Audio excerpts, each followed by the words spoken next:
So stop forgetting to buy your blades every month and start deciding where you're going to stack all those dollar bills I'm saving you.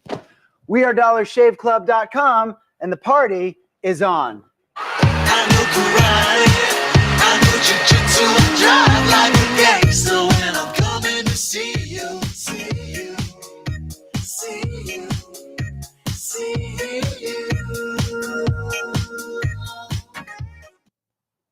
The following program contains coarse language and adult themes. Listener discretion is advised.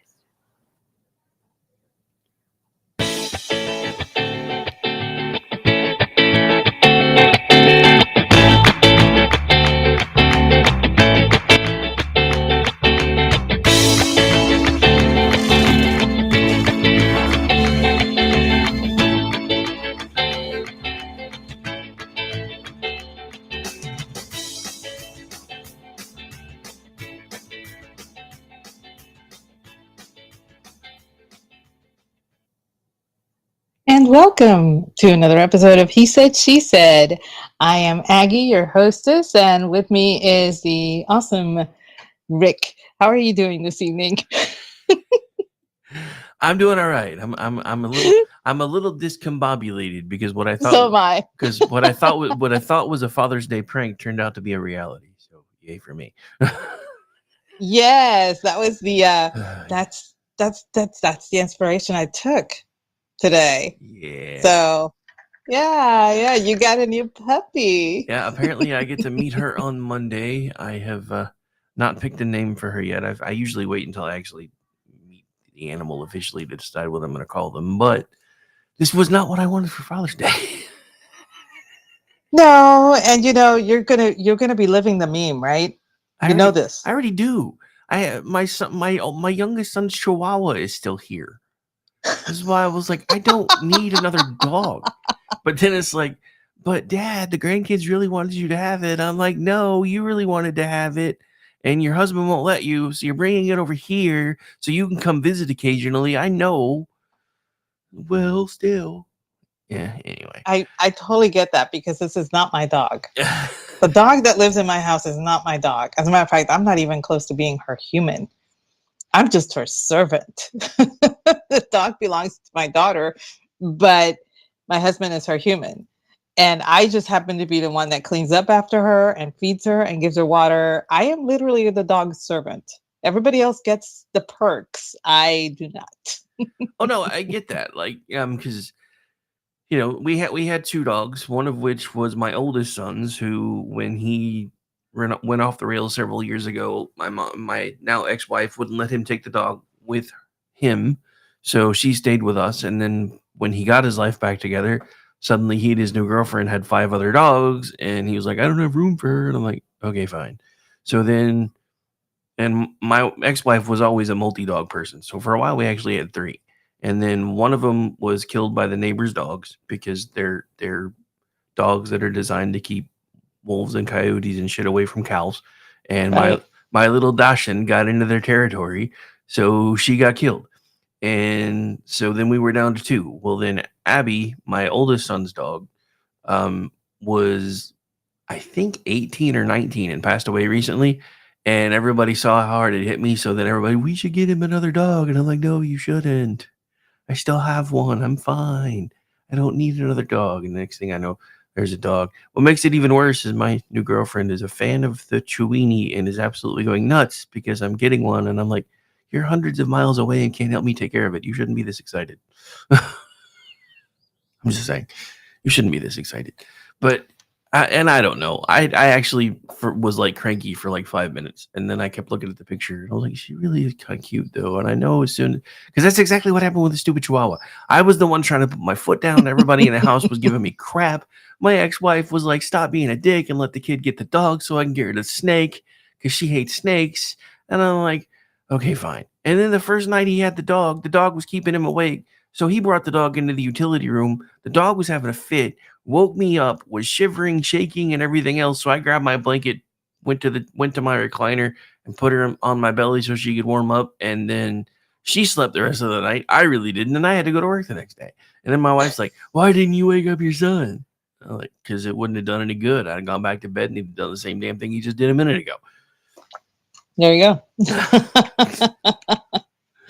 Well, that gave me, the fact that you have been gifted a new puppy gave me the idea to talk about our most beloved pets and the most unusual and the weirdest things that have happened with them. All about pets. That's all we're talking about tonight is pets. Gift, curse, tomato, potato. Yes, that. Now, my I had unconventional pets, as y'all know. I've had my share of snakes. Currently, I'm down to one, and this one has and a lot of people don't know, but snakes do have personalities. They develop a certain personality, especially when they have become domesticated, for lack of a better term. But I had one that really enjoyed it when I vacuumed the house. I mean, it was like I would start vacuuming and she would like come out of there's a huge turtle shell where they ball up, and she would just come out and stretch herself all the way to the top wanting to come out. And so I would turn off the vacuum cleaner. I would let her out. I would take her, and she immediately wrapped herself around my arm and just stayed there. And I would go back and I would turn the vacuum cleaner on, and she just enjoyed the noise and the vibration, really, of the vacuum cleaner. And when I was done, she would relax, and then I could put her back in the tank, and that was fine. And then I had one that really liked to sit next to me and look at the computer. I mean, Oh, that's seriously, she would first curl up, and then she would straighten up and then just look at whatever was on the computer. And she wouldn't move from that position until I turned off the computer or I closed the lid, and then she would just go back down and curl back up. But I mean, they have certain personalities. But that was, the snakes are a pretty tame animal to have as a pet. I mean, they're very low maintenance. I feed them once a month, twice if they get lucky. This one time that one of them went without eating for 6 months. She just was not having food. It didn't matter. She was not eating. She's like, yeah, I'm not feeling it right now. She was in total hibernation mode. So snakes are very low maintenance. I highly recommend them as pets. But I mean, that wasn't the weirdest pet I ever had. I've had stranger pets. Yeah, I mean, honestly, snakes are probably one of the stranger pets I've ever had. Now, my kid brother was into some weird stuff. Like, he had rats. I was not a fan. I've had rats too. I was I've had I was not a rats, fan. mice, hamsters, and gerbils. Now, I didn't mind hamsters. To me, those just kind of seemed like mini teddy bears. But I was not. I repeat, not a fan of rats. Just not. Yeah, I can't imagine why. I mean, anybody. I wanted to get mice because I watched The Secret of NIMH. Okay, so I think that that's was why I my didn't whole want. I think that reasoning was for why I getting mice. didn't want to get them. Because having seen that movie, I was like, I've seen this movie. I don't want a mouse. No, don't want. No. I kept waiting for them to like start, running the household. All right. I mean, I was just like, that whole movie lied to me.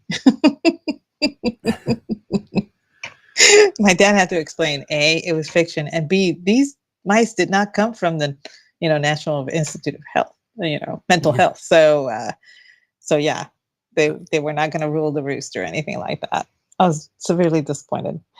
But, I did train them to do, tricks using a flashlight and using noise, sounds and stuff like that. So that was kind of cool. I ended up donating my mice to my 6th grade teacher for class. And she was very, very grateful. The principal, not so much, but she liked them. So Nice. yeah, but I had to get rid of the mice because mom she was not a fan. She was okay with a hamster. My sister got the way I got a hamster was my sister got a hamster for her birthday. And we did not know the hamster was pregnant. Dun dun dun. Yeah. So all of a sudden she gives birth. And out of all of those, 4 of them survived. So my dad had the only male, and then the other 3 sisters had the other 3 girls. And so, uh, you know, and they were so cute. They were so sweet, and I loved them. I loved them. I loved them. My dad, actually, no, wait, no, he had the mom. He ended up with the mom because my sister wanted the male because he was all white. Racist. But anyway. Dang, shots fired. But no, well, that was the thing about my brother's rat, right? Like my brother, he was very specific in the rats that he wanted. He wanted the white rats with the red eyes, and Mhm. just no, no, Lab rats. Mhm. no, Yeah, just no, albinos. That's what just they're the devil spawn. it's kind of how I felt. And I then can just imagine.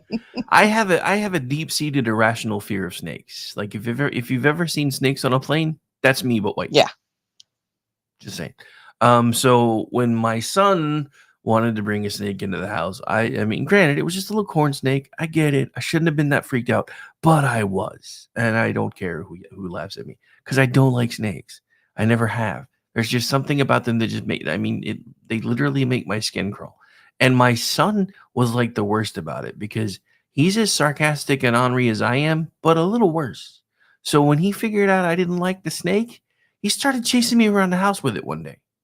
Oh, yeah. I was like, that thing is Kind of that's asshole-ish. that thing is about to get tossed outside, and you're about to go outside with it. Now, granted, I was laughing at the time because at his age, I probably would have done the same thing. But I was like, yeah, I'm just like, you know how much I don't like these things. Why are you chasing me around the house with a snake?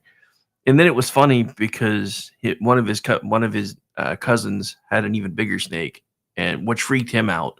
But she brought hers over one time, and they were like letting the snakes hang out together. And he got kind of freaked out because she had it wasn't a big one yet, but it was a boa. And so he got kind of freaked out about how big it was. So she started chasing him around the house with it. Oh, And I was like, karma. But yeah, I think that's probably one of the weirdest pet situations that I've had. Although I did have a friend who had a tarantula. That also weirded me the fuck out. I had one. Why am I not surprised yet, though? Until my mom found it. Yeah. Well, yeah, your mom ruins everything. Oh, well, okay. So my dad's cousin lived in El Paso, and we went to stay. My sister and I went to stay with them one summer for about 3 weeks. And my aunt was the traveling kind, and she would just take us everywhere. She took us all over the foothills of the Rockies, and she took us to New Mexico. And I mean, we had a great time and everything. And we were on the transcontinental road, and we pulled over to a scenic overlook. And I looked down, and there's one just minding its own business, la la la la la la la. So I asked her if she had anything that I could put the tarantula in, and she said, "Yeah, there's an empty coffee can in the trunk." And I'm like, I didn't even ask why she had an empty coffee can in the trunk. And in retrospect, that's kind of something you might ask. But being 13, I was just like, oh, cool, there's something I take it home. And so I took it and I gently guided her in there. And I took a pencil and I poked a few holes, put the lid on, poked the holes, and took it home. And I go home. I tell Dad about it. He's like, yeah, we better keep it outside. I do have a tank, because our fish had died, so we still had the tank. So my dad got stuff to put in there so that the tarantula would be comfortable and everything. And my tarantula, she was really cool. She loved soda. She loved to drink soda, specifically grape soda. it was for her the biggest treat, So considering, that there were so many flies in the house and whatever, my mom always tasked me to like kill the flies. I would just collect the flies and throw them in there for her to eat. So, but then came the day that mom is outside, and unfortunately, she went to look in what we affectionately called our dollhouse, but it was basically tin roofing, on like 4 posts. And she goes in there to see if there's any, she would clear out wrappers or food that we had left or whatever. And she was not happy. And she was just about to set the whole thing on fire. And I ran outside and said, no, no, no, you can't. This is Lola. It's like, you named it? And I was like, it's my pet. I brought it from El Paso. She was like, that was 4 weeks ago. You've had this here the whole time. I mean, my mom was not thrilled.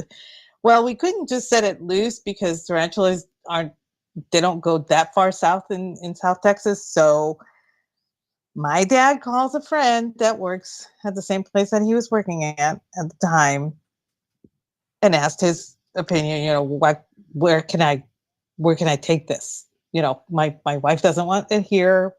But I can't let it loose either. And he said, well, they'll take it at the Gladys Porter Zoo, but that was a whole hour and a half drives away. So, and this was, keep in mind, right, in 1980 or so. So gas prices were astronomical for back then. Yeah. But it turned out that my dad's friend was actually going to go to Brownsville on Saturday to visit part of his family for some get together or reunion or something. And he volunteered to take it. And so my tarantula found a home at Gladys Porter Zoo. I don't know how she fared. I don't know how long she lasted. I don't even know if she was some bird's food or something. They probably fed it to another animal. Just saying. But interesting side note, your tarantula and my chihuahua have the same name. Lola? Yeah. That's what John named the chihuahua that I am now saddled with. And the funny thing is, when I first found out that I was going to get a puppy, when I figured out she was serious, I was kind of hoping it was going to be a boy, because as kind of a play on Lilo and Stitch, I was going to name the boy dog Stitch, Lola and Stitch. But yeah, doesn't feel right to do that with a girl. So now I got to find a new name. That's too funny. Yeah, so that wasn't, believe it or not, that wasn't even the weirdest thing that my mom ever, I mean, she almost set fire to, she found my giant iguana, and that was not happy. She wanted to know how it was that I managed to hide a giant iguana from her for 2 weeks. And I was like, Mom, the iguana was in the fern the whole time. She never left. She was happy there.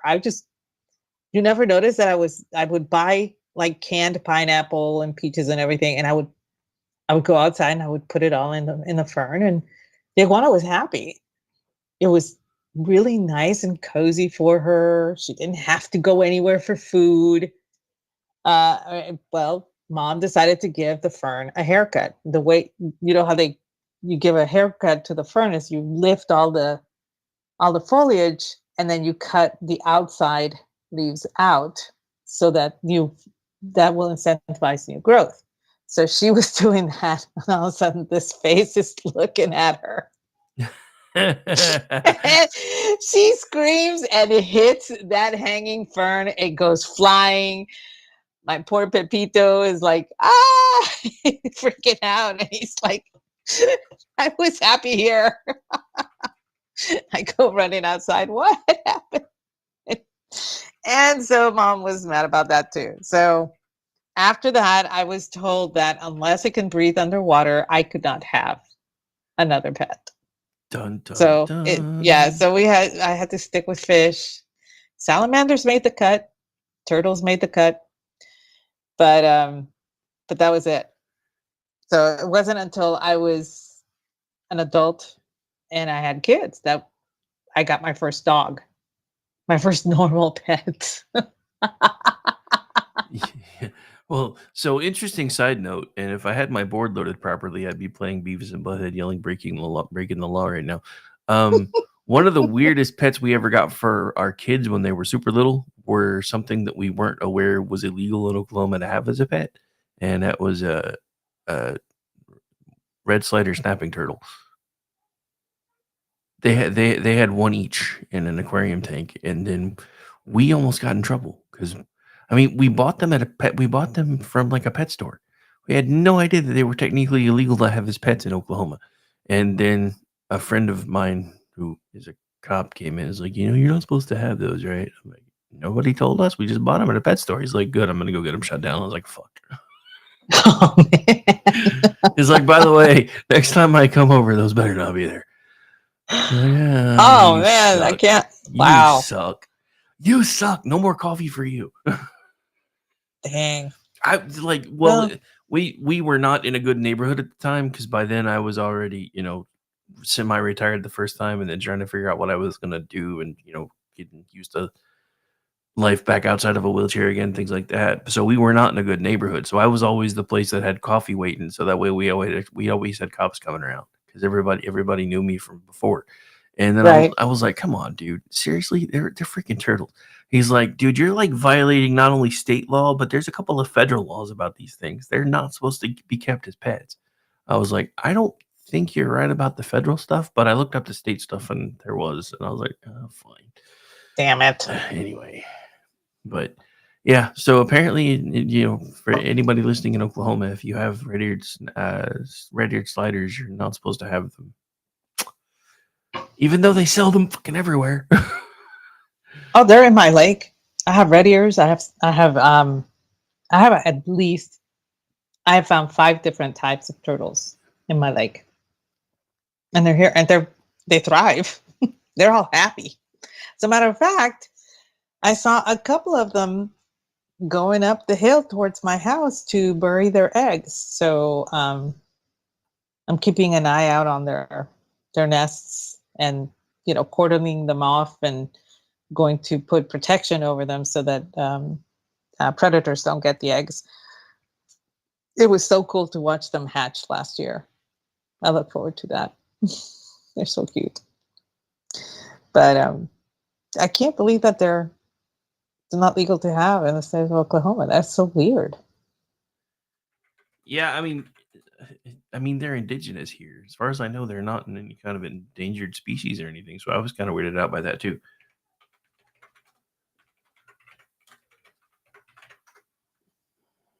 Yes, Karen, we have a feral pig problem all over Texas. Oh, I was As a going to matter of bring fact, that up actually because I know that's it's not open season all year round for feral pigs here in Texas. so. There's, Well, just since we're on the whole red-eared sliders thing, apparently they're illegal as pets in Tennessee too. Red-eared sliders are very common water turtles, but while they are very common in Tennessee and many other places, it is illegal to own a wild animal as a pet, and this includes turtles. Not only is it illegal to own red-eared sliders or any turtle in Tennessee, but it can be dangerous since turtles are known to be carriers of salmonella and can pass it on to humans. It's also illegal to sell them as pets and buy one as a pet in Tennessee and most other states. So, wow. What the hell did we grow up having in our tank? well, you have to remember we were before a lot of these stupid laws. This is true. We were we did grow up in the before times. Pretty much everybody in chat did too. So Well, yeah, I mean, we and we joke about that all the time, but we are literally sorry, Ron, from the before times because life was completely different. Ron would for- understand. for us. It really was. I mean, can you imagine with some of the things that we did? Well, I can't really, I don't know enough about you, but I can imagine with some of the things that I did and got away with when I was a kid, if social media was around, my parents would have kicked my ass. Oh yeah, I'm very glad that phone cameras came of age well after my 20s. And I mean, mine aren't even like really like the shady shenanigans. Mine are like doing things like being the kid that was stupid enough to lay down so if another kid could jump over you with his bike ramp. That was I did that too. I was that guy. I mean, honestly, we were Steve-O before anybody knew who Steve-O was. I remember doing that with my cousins back home in Puerto Rico, and it would be like 5 cousins laying down, and then my cousin Macho with his new bike, and we would fashion, and I'm using that term with air quotes, a ramp for him to use. And one time he didn't clear my other cousin, and she was crying. She was, she got hurt. Blah blah blah blah. My aunt comes out. What happened? All of us, including the one that was crying. Nothing. Absolutely nothing. We don't know what you're talking about. But you're crying. Oh, it's okay. He scared me. I'm fine. I'm fine. I'm fine. It was hilarious. I mean, we laugh about it right now, but I mean, something serious could have happened, but it didn't. We just literally dusted ourselves off and went on and did it again.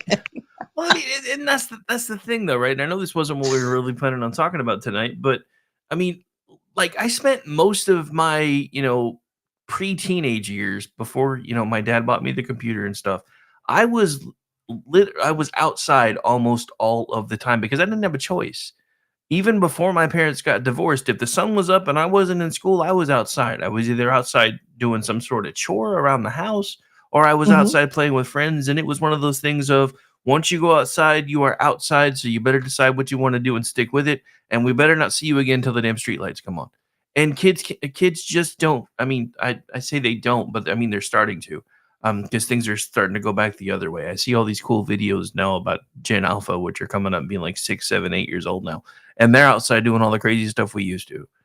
And I'm like, I'm actually kind of happy to see this again because I and I'm not trying to trash an entire generation. I'm really not. But after seeing most of Gen Z, y'all wouldn't have survived what we did. I mean, hell, most of us didn't survive what we did. We're like the smallest generation ever because we actually did the Darwin thing. Yeah, we did. We tested Darwin a lot. I see the Darwin Awards, and all that stuff, and I'm thinking, yeah, they're doing it wrong because we survived half of that shit. I mean, A lot it's of us just didn't, incredible though. to me. I mean, well, that's the thing. I mean, even as a kid, I knew 2 or 3 kids that, did some of the same stupid crap that we were doing and either got really, really hurt really, really bad or didn't make it through. And I mean, so it's just one of those things of, and you don't think about that when you're that age because that part of your brain isn't really working yet. The only thing you know is you Mhm. like how it feels when you're taking risks and it was fun. And I mean, hell, I remember one of the times I got in the most trouble ever was me and 4 or 5 of my other friends at the time. And remember, I had friends that were all older than me, had a bunch of leftover fireworks, and there was a big ass field behind the neighborhood that we lived in. So all of our parents were going out and doing something, not together, just separately. So we snuck out and we're like having a firecracker war in the middle of this field. Cops got called, fire department got called, parents got called. It was a good time. I'm sure that was primo. I mean, it just it sounds like the kind of stuff that my male cousins used to do all the time. And I mean, I joked about this on Twitter a while back. My mom telling me to go play up in the mountain. Now, my grandfather actually owned half a mountain. That was where the coffee grew. That was the coffee plantation. And she just told me to go and play on the mountain. And I said, Mom, I'm 5. Meaning, not that I was too young to go, but I was too young to go as they had told me alone. I had to take someone with me, and there was nobody, which is why she said, take the machete. And I did, and I went. And I caught up. My cousins were already up the slope anyway. They were about, I want to say about 1.5 miles, almost 2 miles up anyway.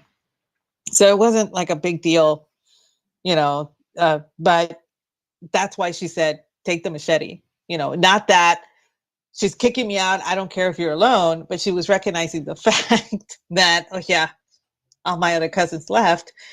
Take that just in case, because there are wild animals in that area. And being from Puerto Rico, there's a chupacabra around every corner. So that was my mom's way of saying, I care about you. Please take care of yourself. She gave me a knife. You're gonna get eaten by the goat sucker. Take the machete. I know. But we grew up in a different time. We really did. And I'm glad to say that I kind of pushed my kids into that kind of thing as well. I was like, hey, my parents were boomers and it worked for them. I should do the same thing my parents did and make sure that my kids are the same way. And yeah, I have Gen X kids that were millennials, but they're Gen X. They're Gen X by proxy, damn it, because they were Yes, they were raised like the boomers raised me, motherfucker. But no, but yeah, I mean, it's just, and I get it. Every generation says that they were the best generation, and I can see some of the comments in one of the chats right now. And I don't necessarily disagree, because I know that they had a lot of their fun times and different moments too. I think for us, the reason I feel like we were kind of born in the sweet spot though is because we got the best of both worlds. Like, we got to watch really cool TV shows when it wasn't completely outrageously priced to have a TV in your home anymore. We got to watch some really awesome movies back when they were still fairly affordable. And we got to play video games and stuff. We were the first generation that really did the whole coin op video game thing. We were also the first ones that did the whole, home entertainment video game things like the Atari. And I guess not the very first ones, but let's face it, the very first thing was just Pong, and that was it.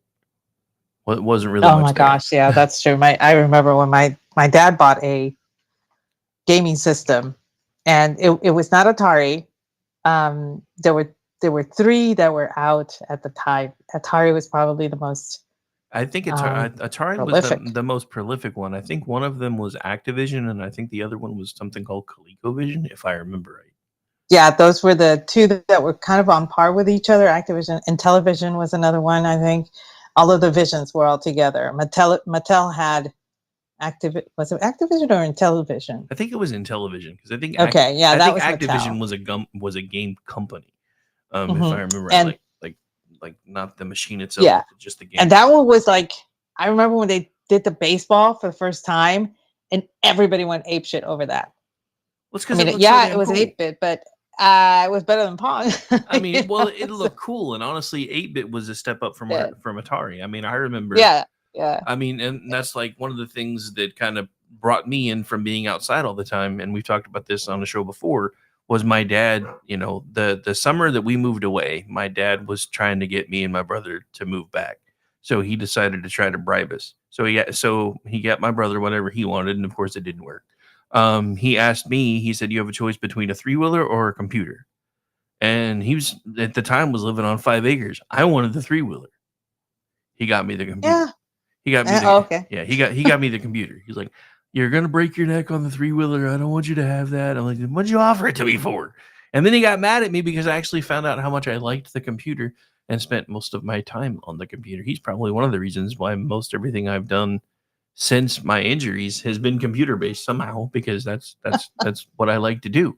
But it was just funny because I would because back then computers were fairly portable. I would actually bring it with me when I came to his house for the summers and stuff when we were flying back and forth.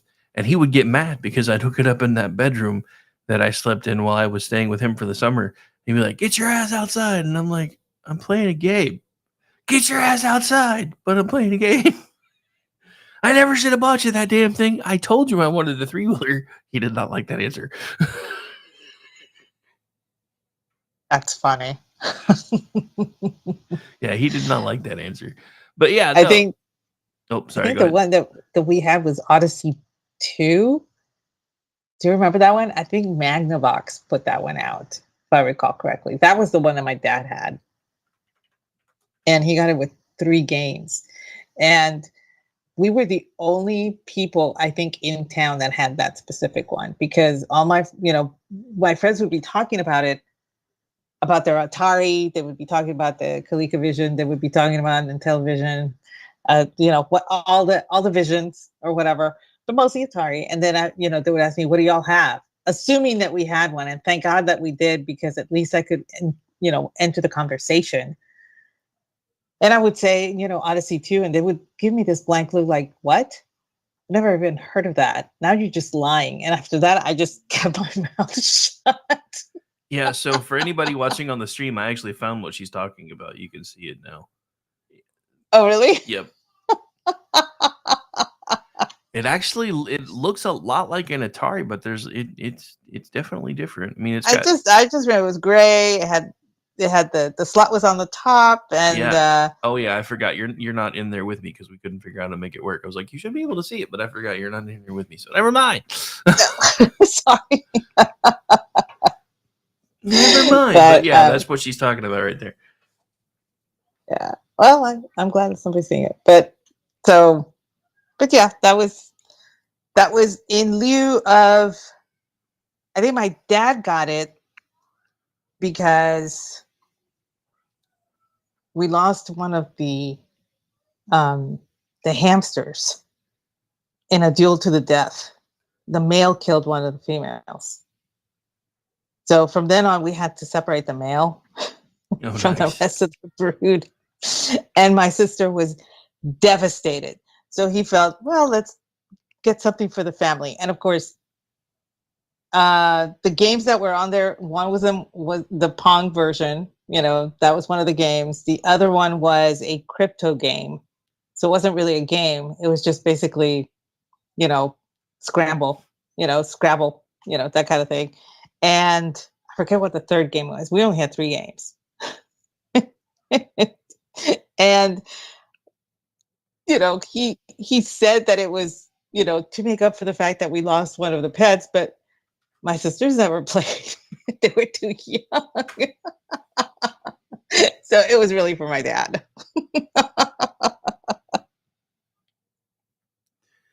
Yeah, the other thing is, which I guess I can't say, well, that was my first computer, but not really my first video game system. The weird thing is, for those of you that have seen pictures of me without my sunglasses, I've always had a bit of a lazy eye. Now, it got worse as I got older, and everybody's always asked me why I didn't get rid of it. I'm like, because I've had surgery 3 times in my life and died twice, and they wanted to do the surgery for that. And I said no, because I'd rather have one headlight a little crooked than wind up possibly coding again. But that being said, one of the coolest things in my life ever was going to a doctor's appointment about my issue with my eye, and the doctor would be like, he needs exercises for hand-eye coordination. I recommend getting him a video game system. And my mom looked at the doctor like, what the hell did you just say? And I'm like, Mom, you heard the man. I bet you were like, woohoo! I was like, I just got prescribed to play video games. You know how often I got yelled at all the time? Like, because back then, most of the time, if you weren't at the arcade at the mall, if you were like going out to eat pizza or something, they had the little area where there were coin-operated video games. And I was always like, Mom, can I have some quarters? Mom, can I have some quarters? Shut up and eat your pizza. But I want to play some video games. You can't play it. So yeah, and then forever, and this was like 3 or 4 months before Christmas. So the couple times we went out to eat, because it wasn't very often back then, the couple times we went out to eat, if there was a video game there, I was like, can I have a quarter? No. Doctor says I'm supposed to play video games. Oh my goodness, that's funny. Yeah, you're right. This was not our topic, but it's a fun topic. I remember, I'm not a video game player. I don't play arcade games. I've never played any video games. I don't do PC games. And yet I've been exposed to a lot of them, World of Warcraft, EverQuest, Skyrim, just whatever, every Fallout game, everything about Assassin's Creed. I think it's one of my favorites because one of the characters is actually pretty hot. Not afraid to say it. Nice. Nice. But I've been exposed to a lot of them because almost everybody in my immediate and extended family plays video games. I'm I'm the outlier. I'm like the only one that doesn't. I just never really got into it. And I remember the one time I played an arcade game. It was a Chuck E. Cheese, because in high school that was the place to go. I lived in a really backwards place. Okay, I mean, we got our first McDonald's in 1984. So that was a big deal for my town. But the Chuck E. Cheese had just opened in McAllen. So we would always go over there. That was where the high school kids went. It wasn't for little kids. It was for high school kids. And so they had an arcade. And I would, for some reason, my boyfriend at the time said, "Yeah, let's go on a date." And that's where he took me. And so he's playing video games. I mean, arcade games. And there was one arcade game called Kix, Qix. Yeah. And I was like, well, this is kind of interesting. There's no frogs involved. There's no aliens, no tanks, nothing, weird. So let's try it. And so I put in a token.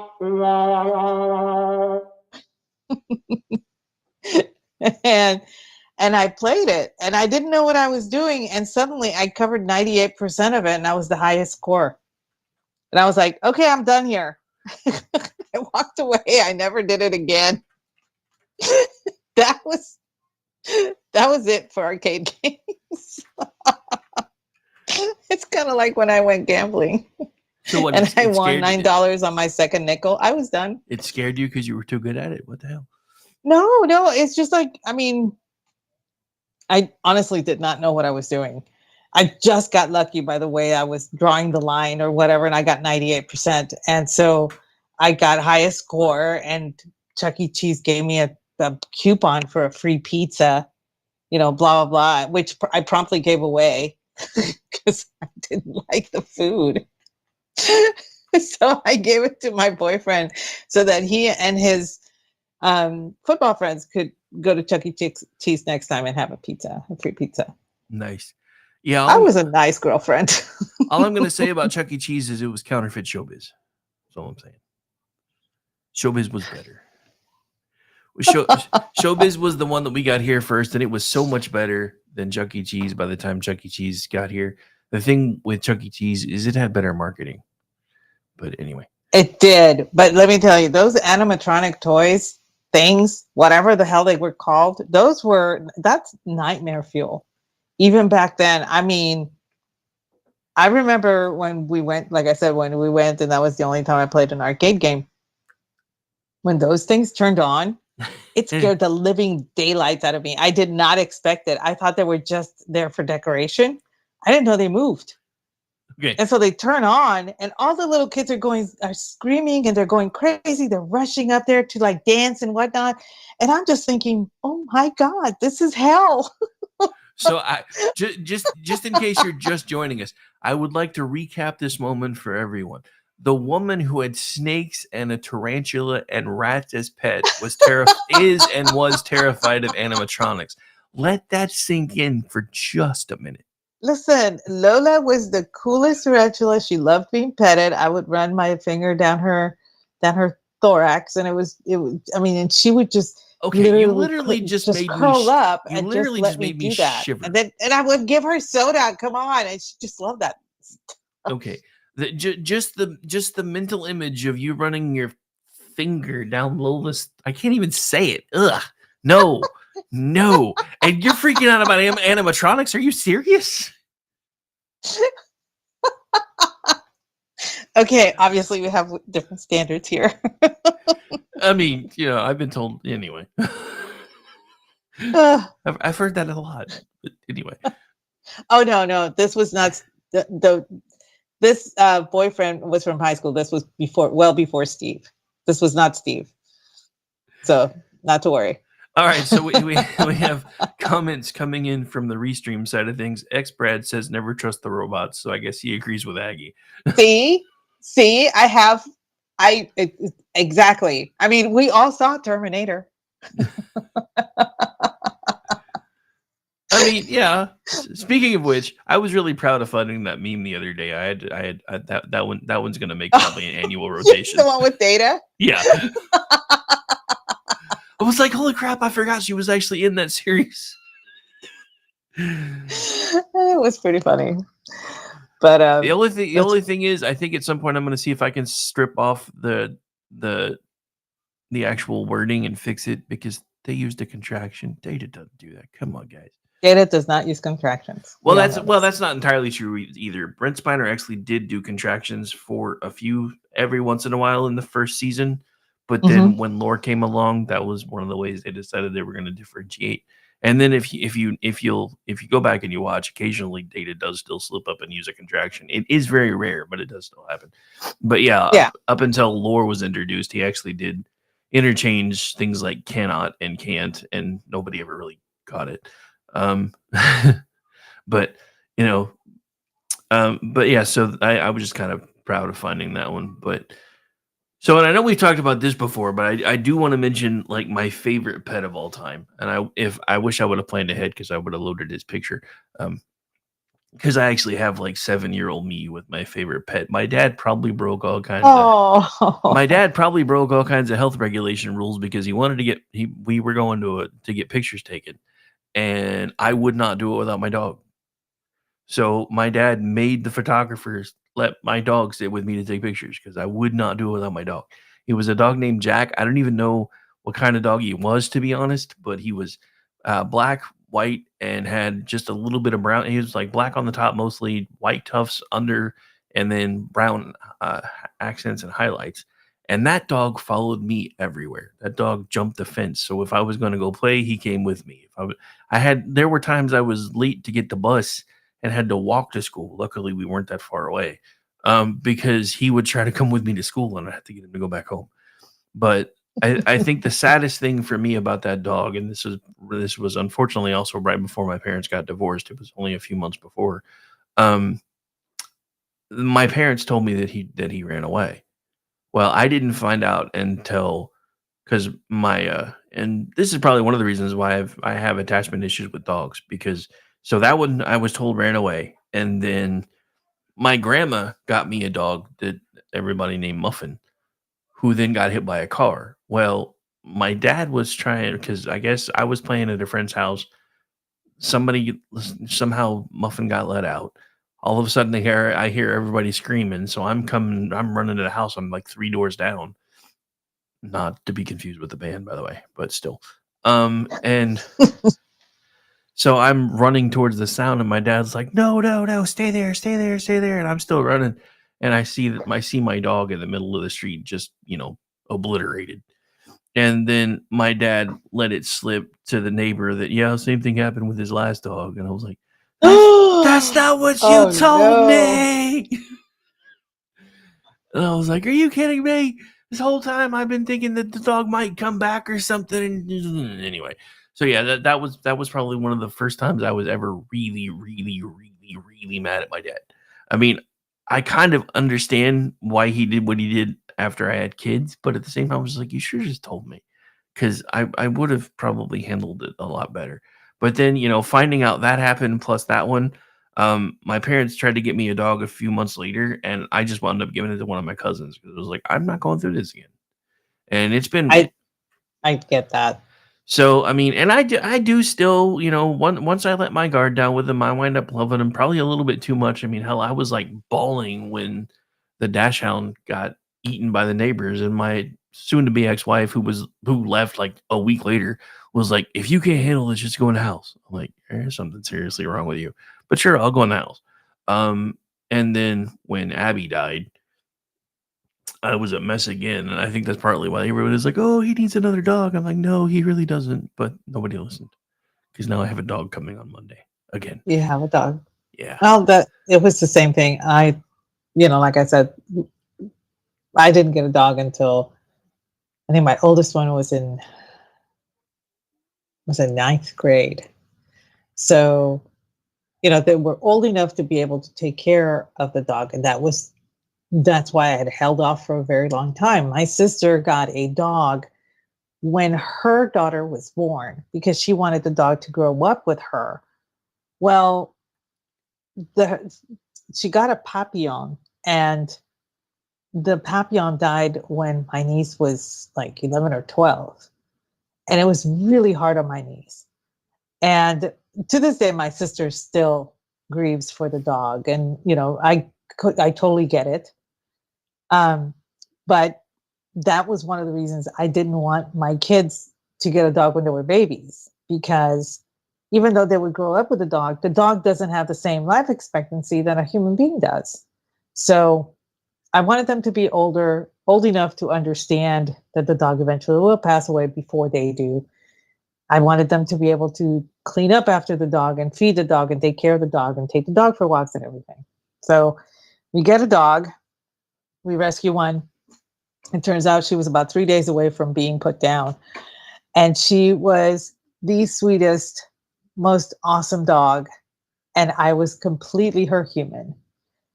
And my daughter really held it against me because that was her dog. And I was like, yeah, she's not your dog anymore. This is my dog. I lived the meme. I don't want a dog. I don't want a dog. Now it's all me and my dog. Nobody else matters. Right. Unfortunately, she contracted leukemia. And so we discovered this right after my birthday in November. And they said, well, without treatment, she'll probably pass around Christmas. And we could not have that happen. So we put her through treatment, and she did much better. And she held on until the following Christmas Day. And that's when she had to be put down. She was just deteriorating too fast. And we made the decision. And the doctor he asked us, do you want us to take her back and put her to sleep? And I said, no, we need to be present. We need to be with our dog. And we all held her as, she was, being put into eternal slumber, and, just making sure that our dog knew that she was loved and that she was everything to us, because we were everything to her, So after that, I had in my possession a little Sheltie that my sister-in-law was told by her husband, yeah, we're not taking the dogs to Germany, because they took a contract position out in Germany. Germany is the land of dogs. Okay. I do not understand why they chose not to take dogs when Germany gives dogs more freedom and more rights than they do their own human beings, but whatever. So I became the Sheltie new mom, and she adopted me as her human. And so that kind of helped with the passing of my dog, but the kids wanted me to have another dog, and they kept insisting, you need a new dog, you need to get a new dog. And I was like, I'm not ready. I don't want another dog. If you guys want a dog, that's fine. Leave me out of it. This is not going to be my dog. And this is why this dog doesn't see me as anything but her servant. She knows. She knows I was just put on this planet to clean up after her and to give her food. X-Brat has met my dog. She's a very sweet dog. She's a little on the crazy side, but she's a very sweet dog. But she is all about my husband. I do not exist if my husband's in the same room. I just don't. I love how everybody's like, oh, they're just a little crazy. Yeah, that means they're nuts. They're nuts. So, but this dog actually belongs to my youngest, but she's in an apartment that's too small. So she's waiting to get a bigger apartment, a bigger place, so that she can take possession of her dog. So I'm eagerly awaiting that day. Come get your dog, woman. Yes. I love the dog, don't get me wrong. She's very, like I said, very sweet and very, very mild manner. But she is a little on the nutsy side. I mean, seriously, squirrel. And she's like, I gotta go chase it down. I gotta go. Oh, and wait. so you'll open the door and she'll take off in the opposite direction. I'm like, you literally, the squirrel is right there, and she'll take off in a different direction looking for it. She's not right in the head. For some reason, it wouldn't let me share my picture in the chat, but I do have the picture of me and Jack up on the stream. So I did find it. I knew I had it somewhere. But anyway. Yeah, dudes, I guess out of all of my pets, Lenny, my first dog, was my favorite.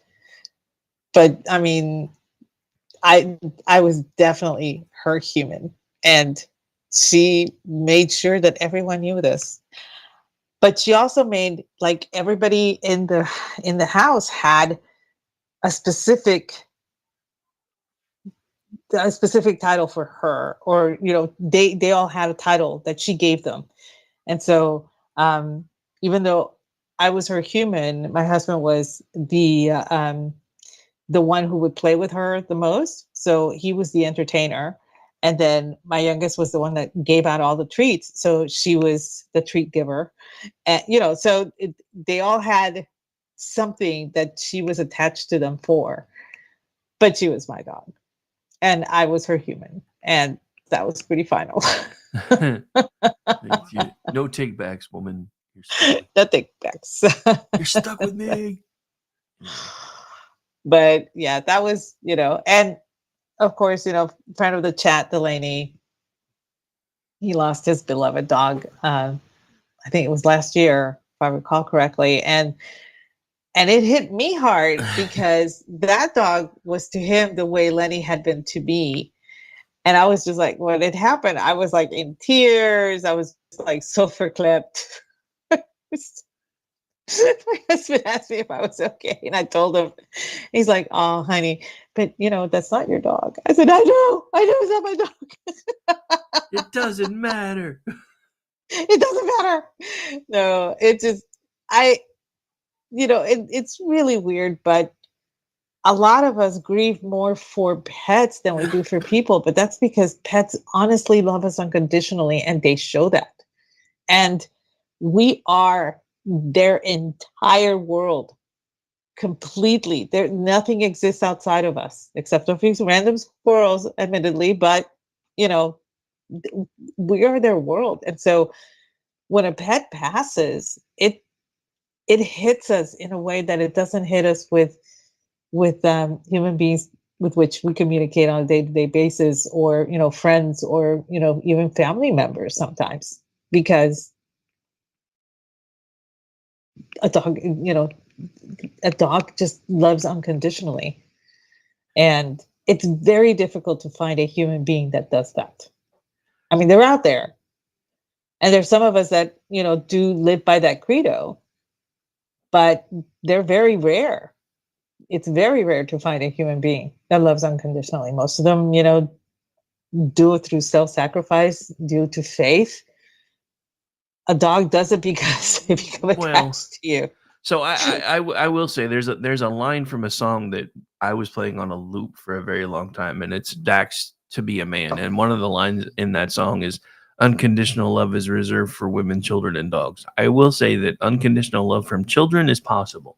We tend to outgrow it, but with animals, it never goes away. Once they love you, they love you. They don't really know any other way to be, and they need the same back from you. And that's part of why, when I realized that I couldn't, the third dog, which we wound up naming Boston because I had no idea what I wanted to name him. That's why he wound up going to live with one of my cousins, because I just couldn't love him back the way that he deserved. And I can't. It was too soon.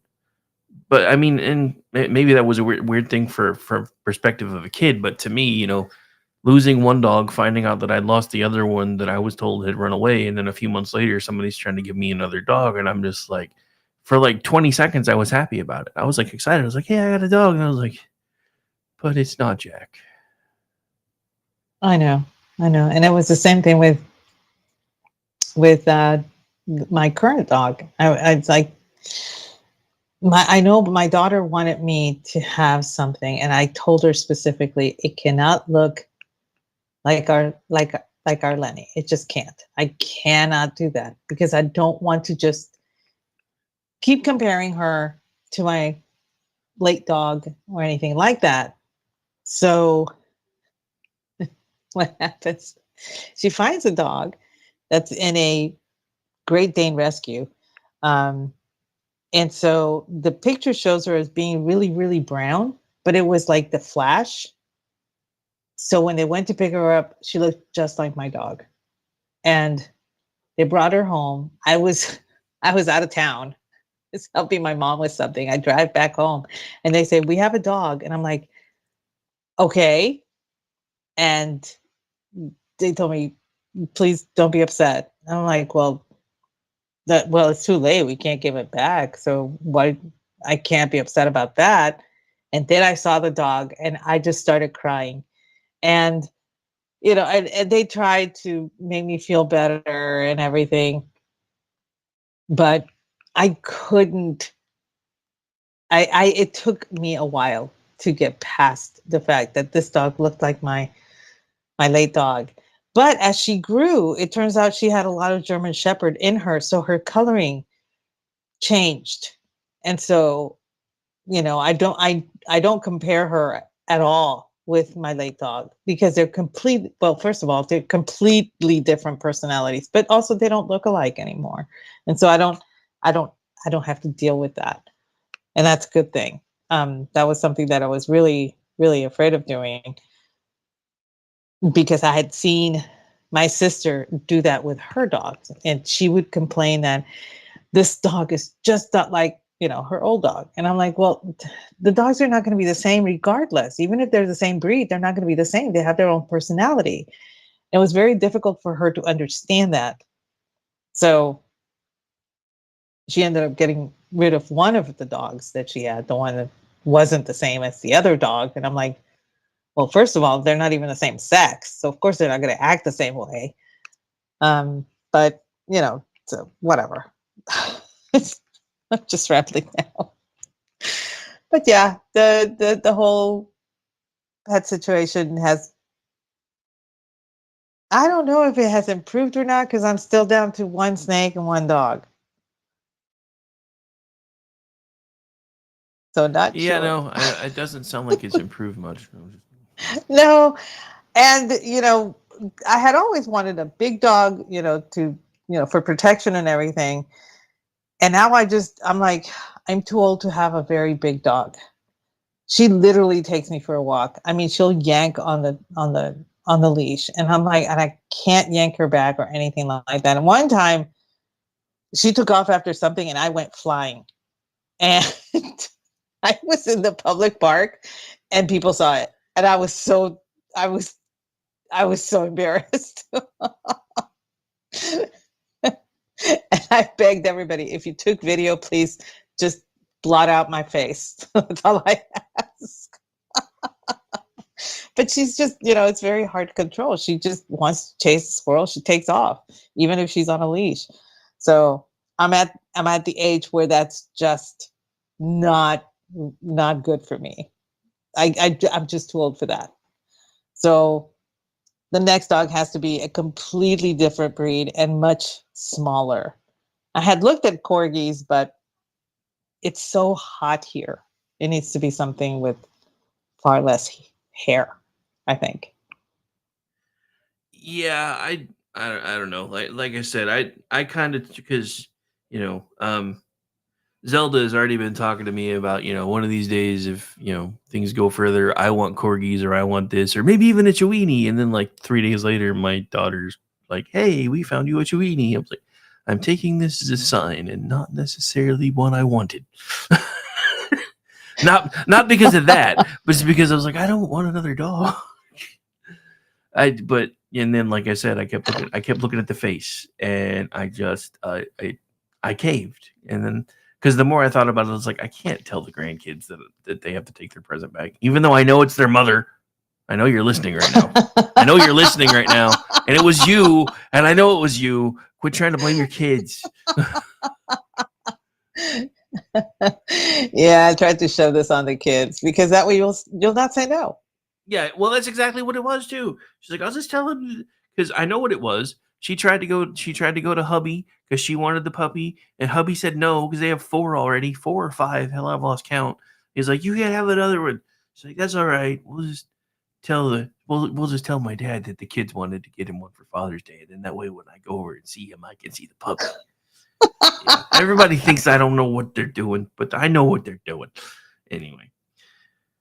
All right. I know that there was a dog breed that I was looking at, and I can't, for the life of me, can't remember the name, but it looks like a puppy, even fully grown. It's a crossbreed, and it just looks like a puppy. And I'm like, that's the dog I want. I want one that just stays looking like a puppy. That is the most adorable thing. And my sister has a Shih Tzu and a Maltese Shih Tzu, and they're very cute. But no, it's too much hair. You know, she's constantly taking them to the groomers every month or whatever. And I thought, no, I need a short haired dog. And I can't remember what breed was that. What the one that I saw that looked like a puppy. But that's pretty much where I'm at. I want one that size. And I remember one time I took the dog to the vet. She was getting her heartworm medication, and there was a teacup Pekingese there. Now we're all supposed to put them on leashes when we take them to the vet. This thing was so small, it sat in my hand. I was like, what kind of leash do you have on for this? And she said, I use she fashioned one out of a shoestring, because that was the only thing that would fit, you know. But they told her, yeah, that one doesn't need a leash. It's fine. 'Cause it was so small. It was a puppy, and it was fully grown. It would be about the size of two of my hands. So it was a very small dog. It was going to be a very tiny dog. And I'm like, it's a gerbil, you know? I mean, that's what it was. It was the size of a gerbil. So at least fully grown. But I mean, that thing felt so soft, and it was so cute and adorable. I have never coveted somebody else's dog in my life, but I coveted that one. I actually had to like say a few Hail Marys to feel better. I don't know. Yeah. Speaking of gerbils to me kind of took a bad connotation here in Oklahoma because, the Mathis brothers here locally made national news with their gerbil incident. So, yeah, no gerbils here. Okay, fine. Yeah, I had a gerbil when I was like, I think it was 7th grade that we got the gerbil, but yeah, no.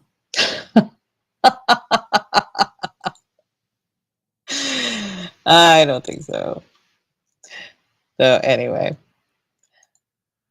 But yeah, that was pretty much my rundown for pets. I mean, my pets have always been boneheaded. Dude, you were like real life Morticia Adams.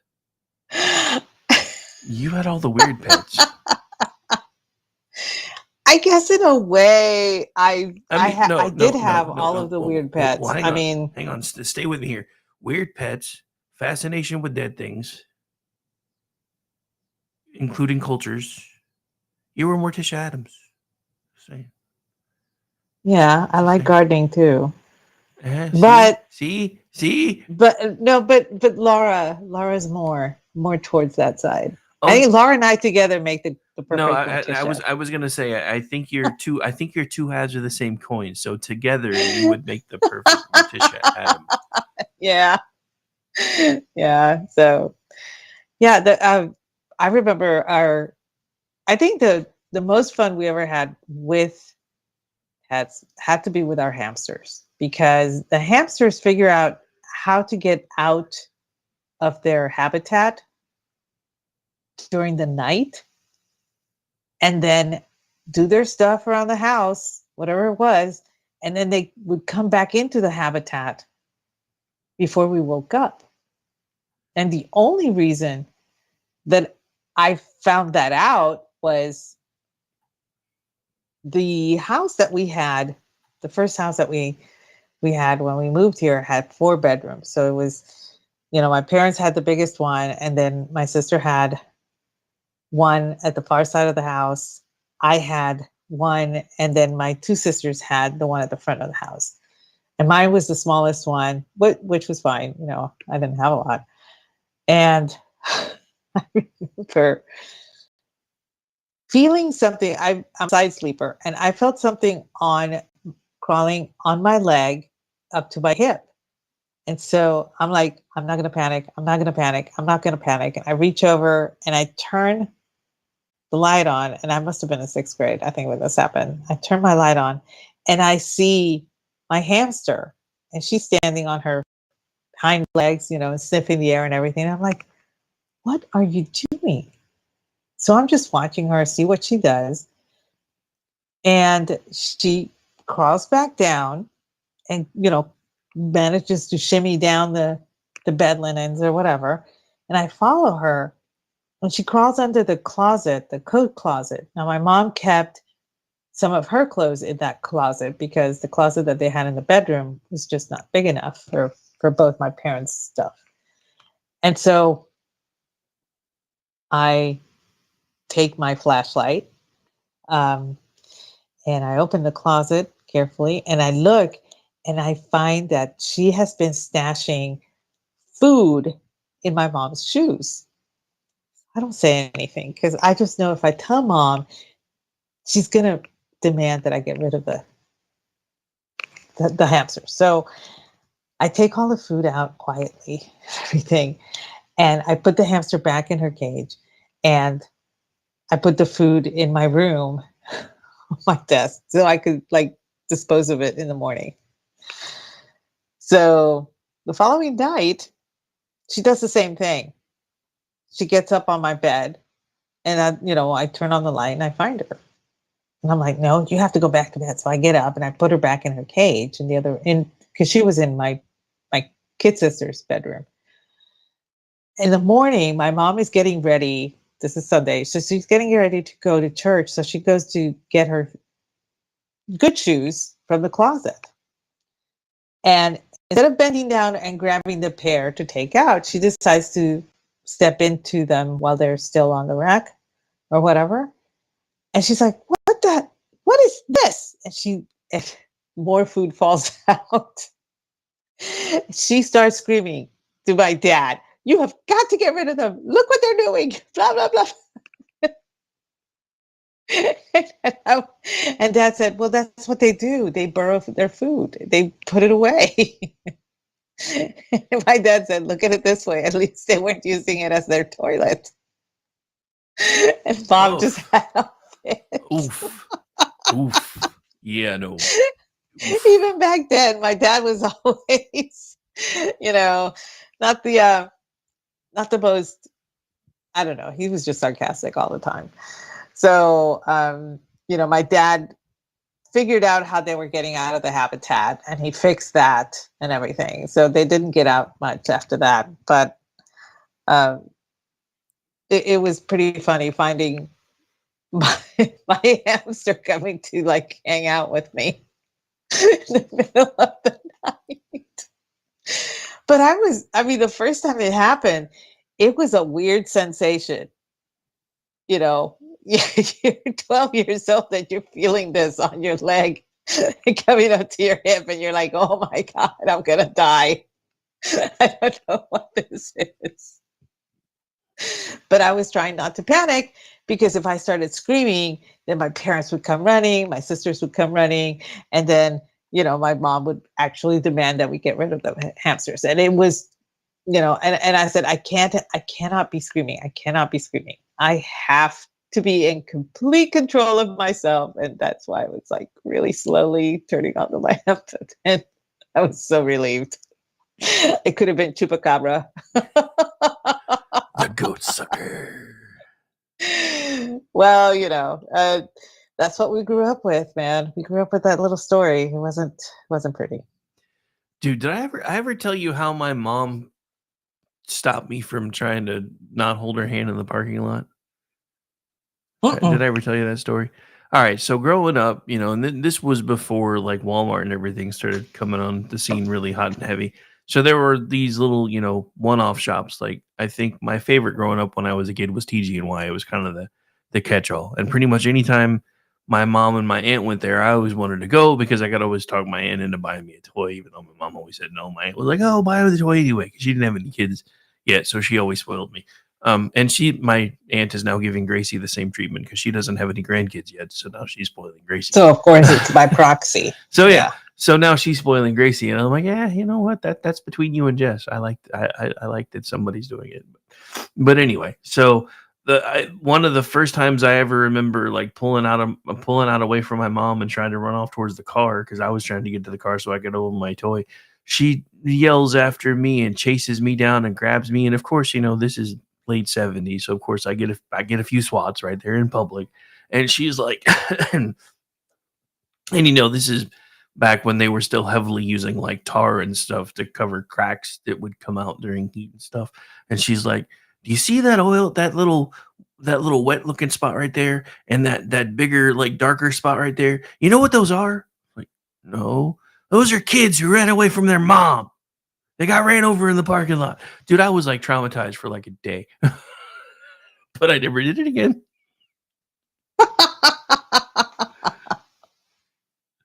Oh my goodness.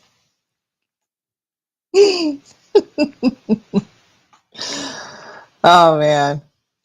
I don't know what's going to happen after this one decides to move out, but I'm pretty sure I'm going to have to get another pet. I like my snake just fine, but you can't really cuddle with a snake. I mean, you can. It's just It cuddles with you though, because your body is warm. So, they're little heat seekers. So they like to cuddle with you, but it's not a cuddly pet. So, but I don't know. I had toyed with the idea of a cat, and that was promptly shot down. So it's not going to be a cat.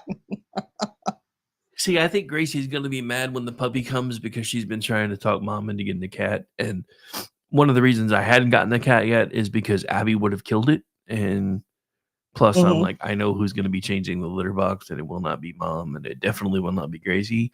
I'm like, dogs, I could just be like, okay, you got to go outside. I live in the country, just go. But cats are like, I don't want to go outside. No. I must go here where I am comfortable, and you are not. And well, the funny thing is, because you were talking about how you feel like that dog's servant, and that's one of the reasons why. I mean, I don't mind cats. I grew up with both cats and dogs, and I think one of the funniest pet stories I ever had is one of my mom's cats named Sarah had kittens, and she had like 6. She got rid of 4 of them and kept 2 of them because I absolutely adored both of them. One was male, one was female, and despite everyone's protestations, both were named boy names because they were Starsky and Hutch. She's like, Oh my goodness. She's like, but Starsky's a girl. I'm like, but I don't care. It's Starsky.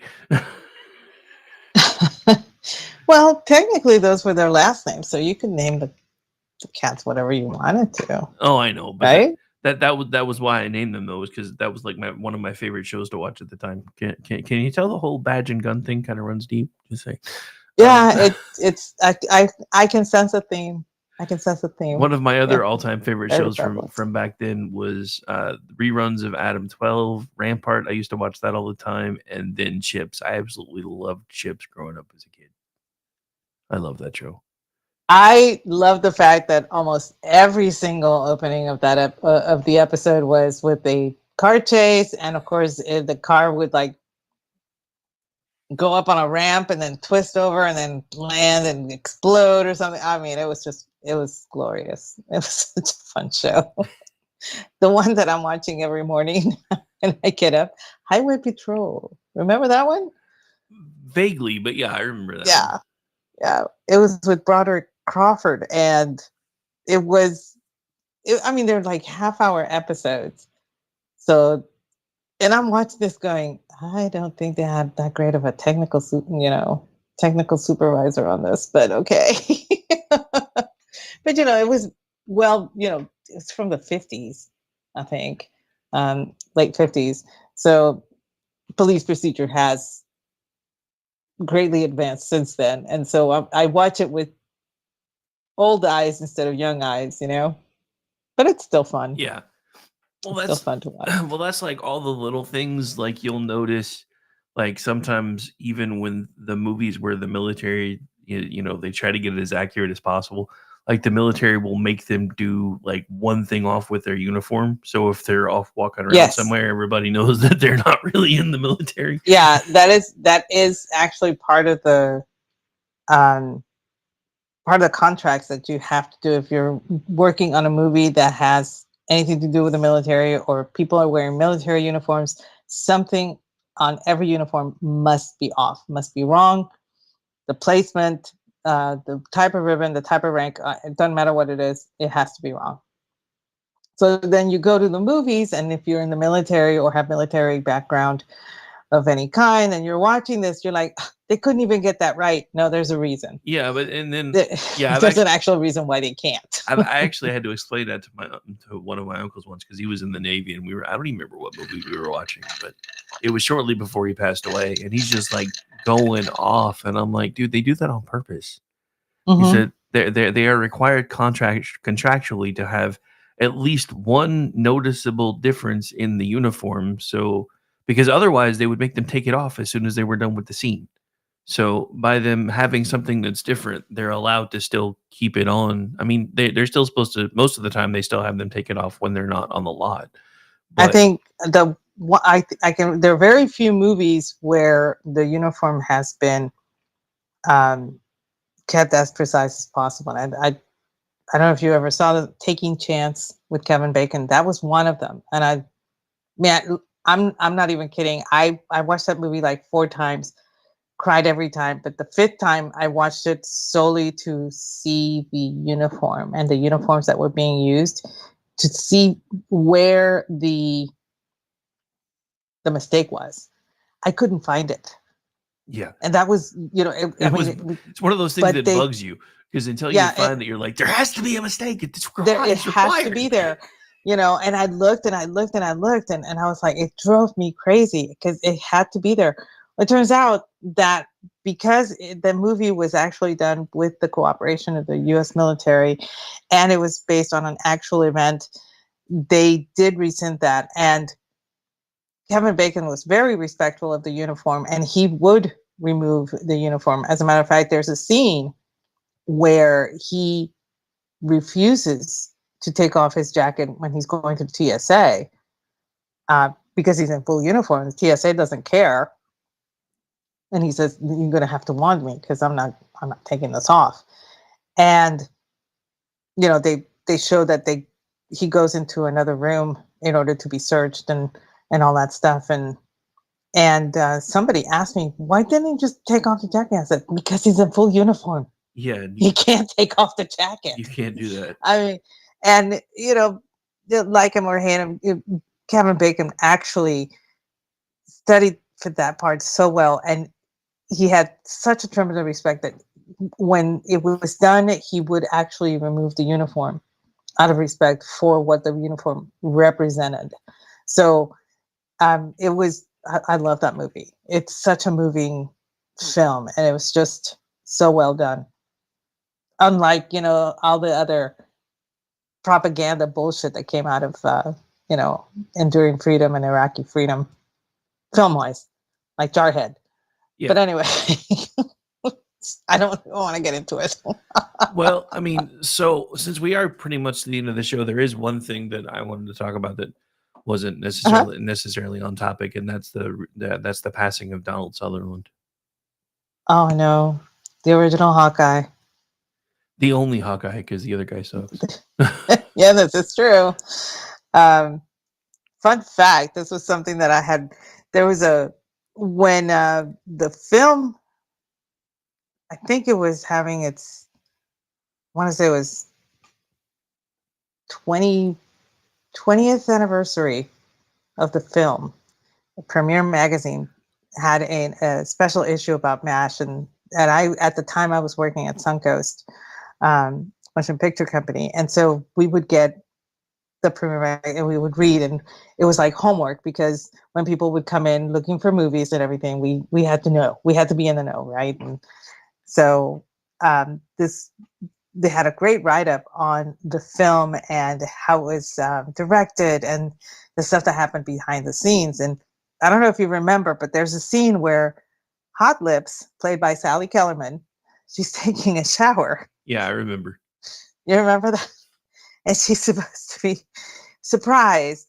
And she was feeling very uncomfortable because she's supposed to be naked taking the shower. And so Altman tells the entire crew to drop their pants. And he doesn't tell her. And so when she turned around and saw that, she was truly startled and surprised. And that was what he was going for. And a lot of people didn't know that that's how he got her to be so surprised. With everybody else was naked from the waist down, including him. I mean, well, there were so many little tidbits about that film that were just precious. It wasn't just that film. I mean, that's just kind of how Hollywood was back then. I mean, I remember hearing a story on the Dukes of Hazzard. Catherine Bach on her first day was so completely nervous when she started doing her first shooting. And James Best, I mean, and this is, I mean, this story's been told, so it doesn't bother me to tell it, but it's just, seeing him play the character of Roscoe, it was something that I never in a million years, growing up watching him when I was littler, would have thought he would have done. So what he did was he snuck off. Well, I don't know if he already had it somewhere and just had it, but she was like completely nervous and freaking out and everything. So he walks up to her, puts his arm around her, says, "It's going to be okay. It's going to be okay. Here, look inside my hat." And there's a picture of him butt-ass naked in his hat. And she went from, "Oh my God," to "Holy crap," to "Damn." And then she started laughing because I remember in the interview, she was like, "And he is not a small man." Oh my word. And I was like, "Oh my God." But yeah, she's like, and everybody, if that happened today, everybody would freak out. But she said, I literally went from completely just shocked to laughing my ass off. And we had fun for the rest of the day. I don't know. Like I said, times were, and this is kind of where we went when we went off on a tangent earlier. Times were way different back then. It seems like everybody is so tightly wound about every damn thing anymore.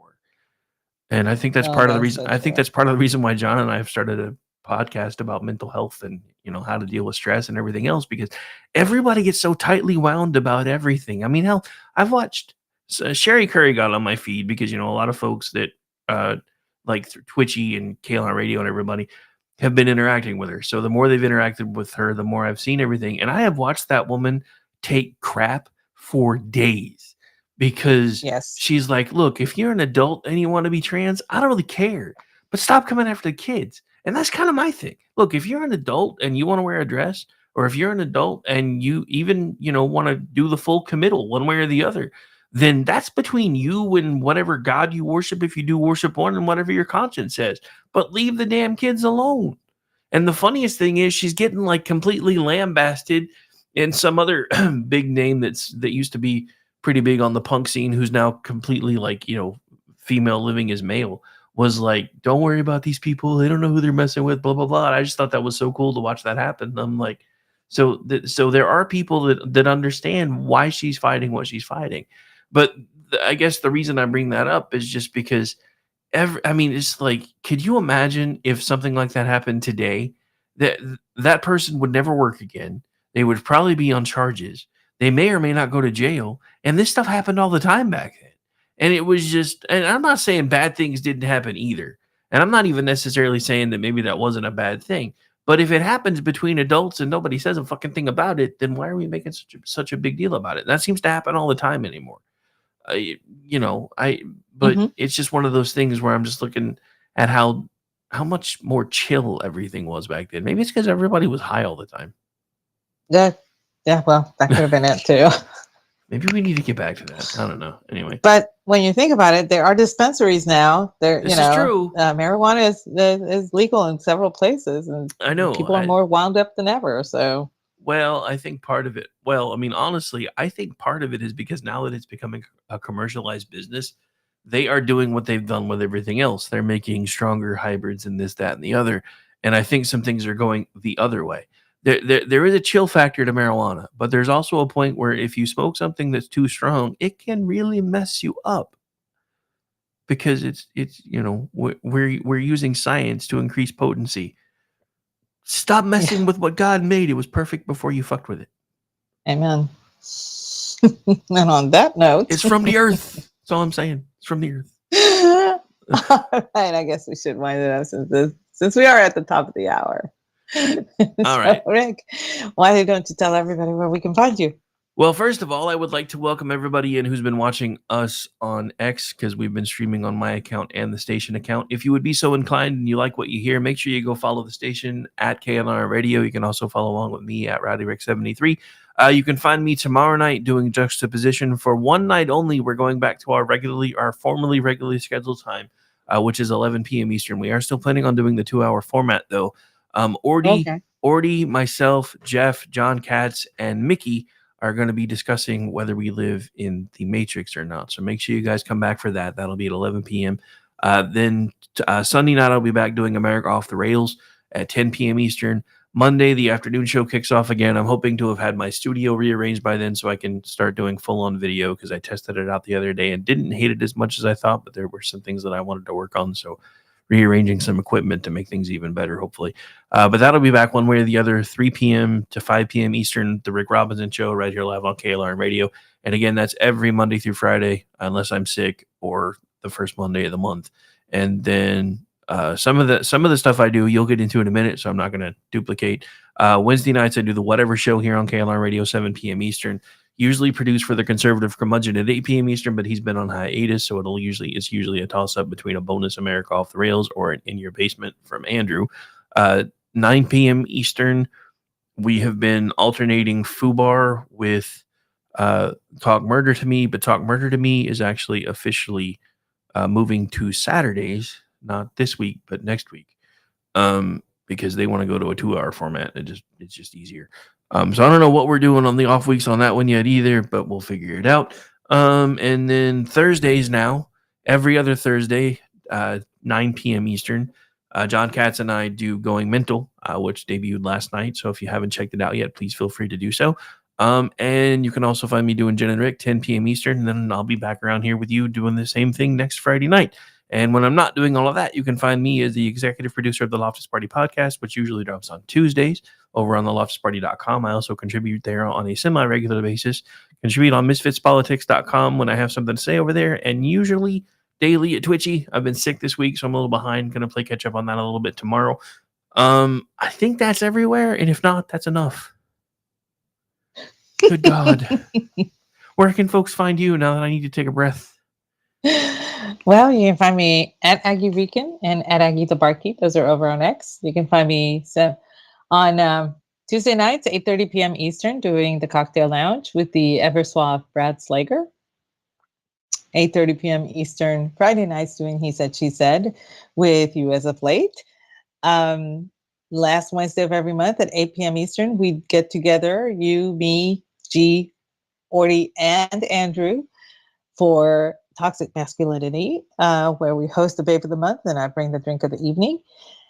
And last but definitely not least, Jeff and I are now doing a once a month book podcast, Spirited Books, 8:30 p.m. Eastern, first Monday of every month. So tune in for that one too.